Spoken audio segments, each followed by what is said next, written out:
नमस्कार. आपल्या या कार्यक्रमामध्ये मनपूर्वक स्वागत आहे. आपण या कार्यक्रमामध्ये जे स्पिरिच्युअल ज्ञानाशी जुडलेले आहेत त्यांचे आपण अनुभव घेत असतो. तर असेच आज आपल्यासोबत चाळीसगाव महाराष्ट्र येथून दीपक पाटील भाई जुडलेले आहेत, जे की 8 वर्षांपासून ज्ञानात आहेत. तर आपण त्यांचे अनुभव जाणून घेऊया. नमस्कार भाईजी. नमस्कार. तर आपण ह्या ज्ञानात कधी जुडले?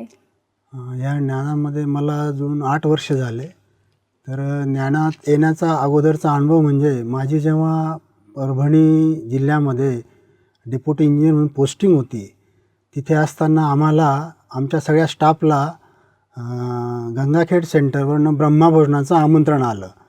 तर एरवी आम्ही तर मेसमध्येच जेवण करायचो. तर आज घरचं जेवायचं म्हणून त्या दिवशी मी स्वतः जेवण केलंच नाही. म्हणजे नाश्ताही केला नाही. म्हटलं आज ब्रह्मभोजन काय असं बघूया. तर दुपारी आम्ही ब्रह्मभोजन घ्यायला गेलो. तर गेल्यानंतर ब्रह्मभोजन घेतल्यानंतर असं वाटलं की काहीतरी आपण बऱ्याच दिवसापासून जेवलो की नाही असा फील होत होता. आणि ते ब्रह्मभोजन घेतल्यानंतरच बहिणीने विचारलं की आपण ब्रह्मकुमारीविषयी जाणता का, अगोदर कुठे काही कोर्स वगैरे केला आहे का. तर बहिणीला म्हटलं मी कुठे काही कोर्स केला नाही. तर बहिणीने मग लगेच सांगितलं की आपण उद्यापासून तुम्ही कोर्स करावा. म्हणजे गंगाखेडच्या आदरणीय VK सत्याबाईंजी होत्या, त्यांनी माझा कोर्स करून घेतला.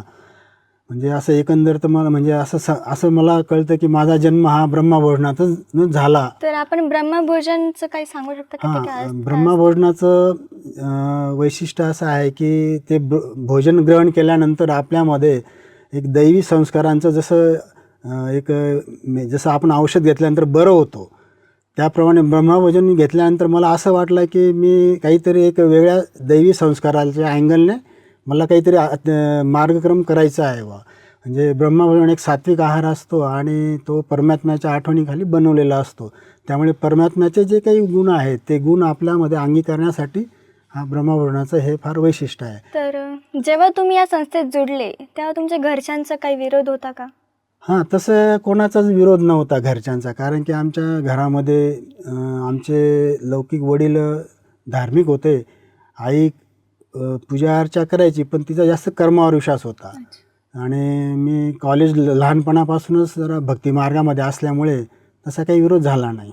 अच्छा. तर आपण या ज्ञानामध्ये यायच्या अगोदर कोणत्या देवाची पूजा करत असतात? तसं तर देवाची पूजा म्हणजे मी सगळे देवांना नमस्कार करायचो, सगळ्या धर्मांच्या देवांना. कारण की असं कुठलं देव सुटला नाही की प्रत्येकाच्या इवन चर्चमध्ये नंतर मस्जिदमध्ये प्रत्येक ठिकाणी मी जात होतो. आणि सकाळची जी पूजा राहायची माझी, तर माझ्या देवाऱ्यामध्ये प्रत्येक धर्माचे जे काही प्रमुख आहेत त्या प्रमुखांचं जे स्टॅच्यू असून मी त्यांना हे पूजा करायचो. जेव्हा तुम्ही देवाची पूजा करत होते पहिले आणि आता या संस्थेत जुडले, तर ह्या दोघांमध्ये काय डिफरन्स वाटतो तुम्हाला ते सांगा. जेव्हा मी भक्तीमध्ये देवांची पूजा करत होतो तेव्हा कुठेतरी मनामध्ये एक थोडी भीती राहायची की होईल का नाही. म्हणजे असं पेंडुलम अवस्था राहायची आणि असं शाश्वत काही आपण जातोय बा असं होईल का नाही ही अवस्था असल्यामुळे कायम ताणतणाव, स्ट्रेस. म्हणजे जेव्हा ज्ञानात आल्यानंतर मला खरं कळालं की आपण भक्तीमध्ये जो प्रश्नचिन्ह होतं त्याची उकल आता ज्ञानात मिळाली. आणि मग नंतर ॲटोमॅटिक एक मनामध्ये एक कॉन्फिडन्स बिल्टअप होऊन आणि जे काही कार्य करायचं असेल त्याच्यामध्ये पूर्णपणे एक पॉझिटिव्ह संकल्प तयार झाला. म्हणजे भक्ती आणि ज्ञान याच्यामध्ये ज्ञानामध्ये मी जास्त आत्मविश्वासाने पुढे जाऊ शकलो, जे की भक्तीमध्ये मला तो आत्मविश्वास मिळाला नव्हता. आणि भक्तीमध्ये मी जे काही ज्ञान अर्जित केलं होतं ते लास्टला जाऊन कुठेतरी क्वेश्चन मार्क्स व्हायचा की पुढे काय होणार बा. तेव्हा असं तंत्रमंत्र विद्याचा आधार घेऊन कुठेतरी आपण एक स्वतःच्या मनाला समजूत घालून शांत होत होतो. परंतु ज्ञानात जेव्हा आल्यानंतर कळालं की याचं उत्तर हे आहे, त्यामुळे एक दिशा मिळाली मला. म्हणजे परमात्मा तर सोबत असतोच ज्ञानामध्ये आणि आपल्याला कुठे जायचं आहे, मी कोण आहे बा, मला काय करायचं आहे. आणि इव्हन याचा मला खूप बेनिफिटही झाला माझ्या करिअरमध्ये, एकूण लाईफ जीवनामध्ये. अच्छा. तर तुम्हाला एक दिशा भेटली, तर दिशा मोडून आली आपल्या समर्पित होण्यामध्ये. तर तुम्ही आता मधुबनमध्ये समर्पित कधी झालात? आणि मधुबनमध्ये समर्पित म्हणजे जसं ज्ञानात आल्यानंतर मी लगेच बाबाने मला अनेक अशा सेवेच्या संधी दिल्या, बेहेदच्या सेवेच्या. त्या बेच्या सेवेच्या संधींमधनं मला मधुबनला येण्या जाण्याचा योग भरपूर आला. म्हणजे त्याचा एक छोटासा अनुभव आहे. 2016मध्ये बहिणजी जेव्हा मला कोर्स झाला आणि मला लगेच मधुबनला यायला एंट्री मिळाली. तर एंट्री आल्यानंतर मी सगळ्या त्या ज्या श्रीमत आहेत त्या अँगलने जात होतो. आणि नंतर मला एक प्रश्न आला की बाबांनाच बोललो, बाबा म्हटलं मधुबनला येण्यासाठी बरंचसं काहीतरी एक फॉलोअप करावं लागतं, बहिणींचं परमिशन वगैरे सगळ्या गोष्टी अशा. तर याच्यात म्हणजे एरवी भक्तीमध्ये कसं आपल्याला कुठल्या देवाला जायचं म्हटलं लगेच मनात विचार आला की लगेच निघायचं देवाला, बस पकडली का. तसं मधुबनला येण्यासाठी थोडंसं काही नियम आणि अटी शर्ती असतात. तर बाबाला मी संकल्प केला की बाबा म्हटलं तुमच्याकडे यायचं असेल तर खूप असं अटी शर्ती असतात, तर मला कसं येता येईल या दृष्टीने बाबाने मला मग एक कसं असतं म्हणजे वडिलांजवळ इच्छा केली तर वडील ती पूर्ण करतो. त्याप्रमाणे बाबांना मी संकल्प केला, सांगितलं आणि बाबाने दुसऱ्या दिवशी मला अचानक एका बेहद सेवेची संधी दिली की जे शिर्डीजवळ 12 किलोमीटरवर आता प्रभुप्रिय धाम म्युझियम आहे, त्याची एक मला संधी मिळाली. आणि त्या संधीच्या ओघाने, त्या कामाकाजाच्या ओघाने मला मधुबनला कॉन्टॅक्टमध्ये राहायचं होतं. तर मी महिन्याला किंवा 2 महिन्याला असं ये जाय करत गेलो इथे.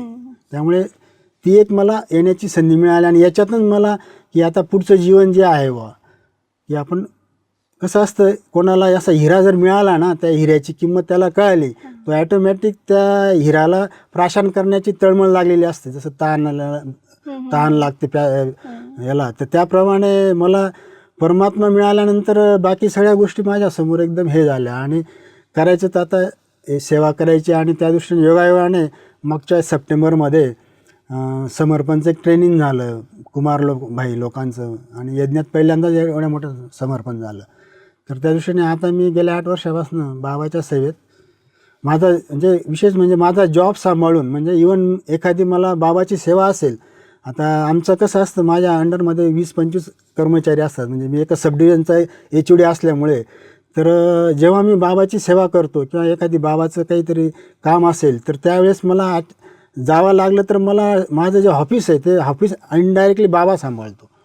जे आम्हाला अनुभव येत गेला. तर ह्या अनुभवातनं मला खूप काही माझ्या जीवनामध्ये परिवर्तन झालं. तर समर्पण म्हणजे काय? समर्पण म्हणजे कसं की आपल्या जीवनामध्ये परिवर्तन झाल्यानंतर ज्या घटनेपासून, ज्या व्यक्तीपासून किंवा ज्या दैवी संस्कारापासून आपल्यामध्ये बदल होतो आणि जीवनाला एक नवी दिशा कळते, तर मग त्याला झोकून देणं म्हणजे समर्पण. की जसं आपण म्हणतो एक बाबा दुसरा ना कोई, तर म्हणजे दृढ संकल्प, निश्चयबुद्धी, म्हणजे निश्चयबुद्धीलाच आपण समर्पण म्हणू शकतो. तर तुम्ही इथे राजस्थानमध्ये मधुबनला जेव्हा आले तर तुमचा एक्सपिरियन्स काय होता? मी आता मधुबनला जेव्हा आम्ही 2016मध्ये आलो, तर त्यावेळेस येताना थोडं भक्तीचं हे होतं ना, बाबा मिळाल्यानंतर भक्ती कमी झाली.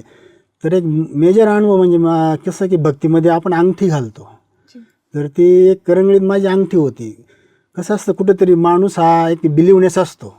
तर मी जेव्हा ती अंगठी मला म्हणजे घातलेली होती आणि सोबत थोडं माळा वगैरे असं भक्तीमध्ये जपतो आपण, म्हणजे ते माझी ते बॅगमध्येच राहायचं सगळ्या गोष्टी आणि अंगठी. तर जेव्हा मी गेट नंबर एंट्री केली, आपलं बस स्टॉप जे आहे मधुबनचं, त्या 6 नंबर गेटमध्ये एंट्री करताच मला असं फील झालं की हे तुझ्याजवळ जे काही आहे आता बॅगेमध्ये किंवा करंगळीमध्ये, तर ॲटोमॅटिक मी एंट्री करताच विथिन 10 मिनटामध्ये सगळं काढून बाजूला करून दिलं. तो एक मला एक असं फिलिंग झालं, ते म्हणजे जी रुहाणी म्हणतो ना आपण, एक स्पिरिच्युअल फिलिंग झालं.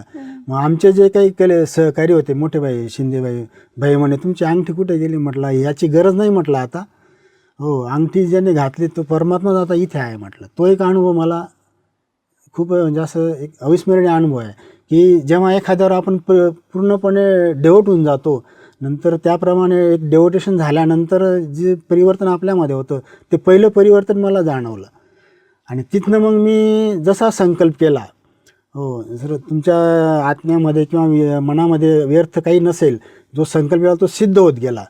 आता एक छोटासा अनुभव दुसऱ्या दिवशी, आता खाण्याचं कसं असतं, प्रत्येकाला वेगवेगळे पदार्थ आवडतात. हो, तर मधुबनला जाण्या अगोदर बरंच बहिणींनी भाईंनी सांगितलं की मधुबन जेवणाची टेस्ट आता ब्रह्मभोजन, बाबा परमात्म्याच्या घरचंच जेवण असतं, तर खिचडी आणि कढी खूप छान असते म्हणे, म्हणजे टेस्टी असते आणि ते एक माझा एक आवडता पदार्थ होता.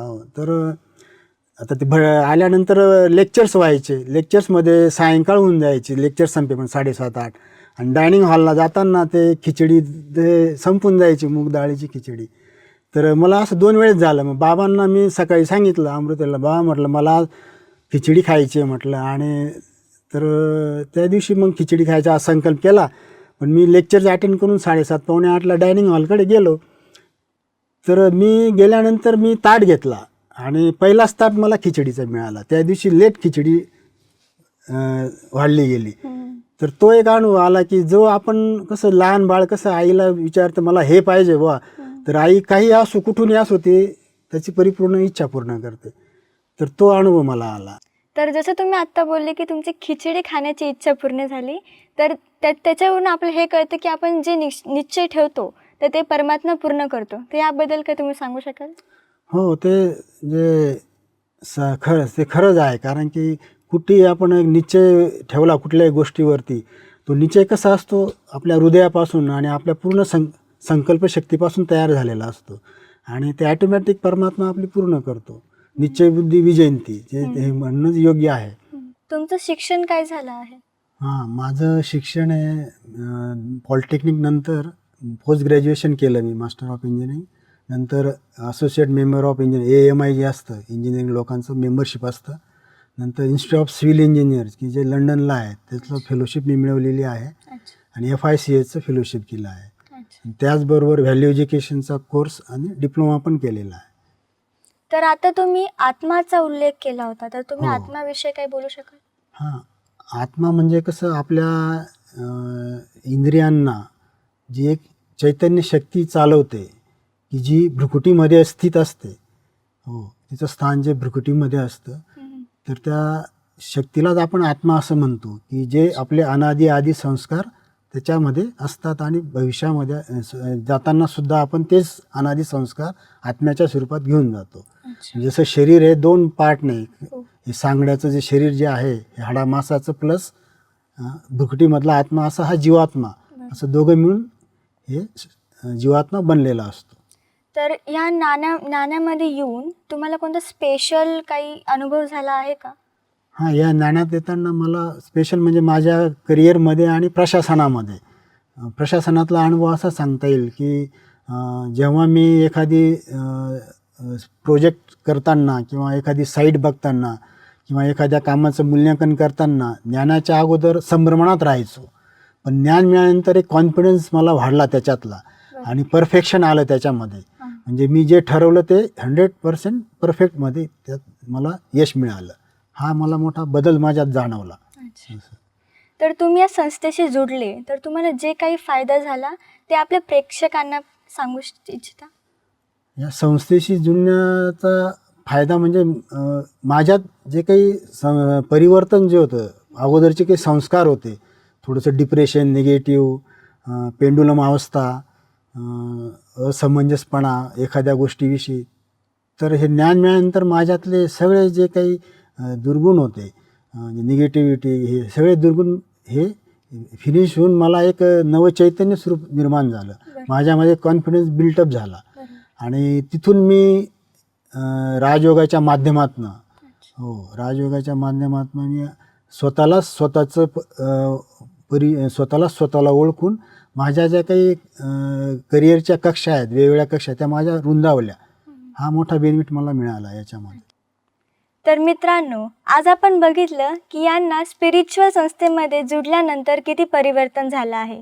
तर असंच जर आपण ईश्वराशी निश्चय ठेवला तर आपल्याही जीवनात परिवर्तन घडून येईल. तर असेच अनुभवी व्यक्तींसोबत त्यांचे अनुभव ऐकण्यासाठी पुढच्या कार्यक्रमामध्ये भेटूया. तोपर्यंत नमस्कार.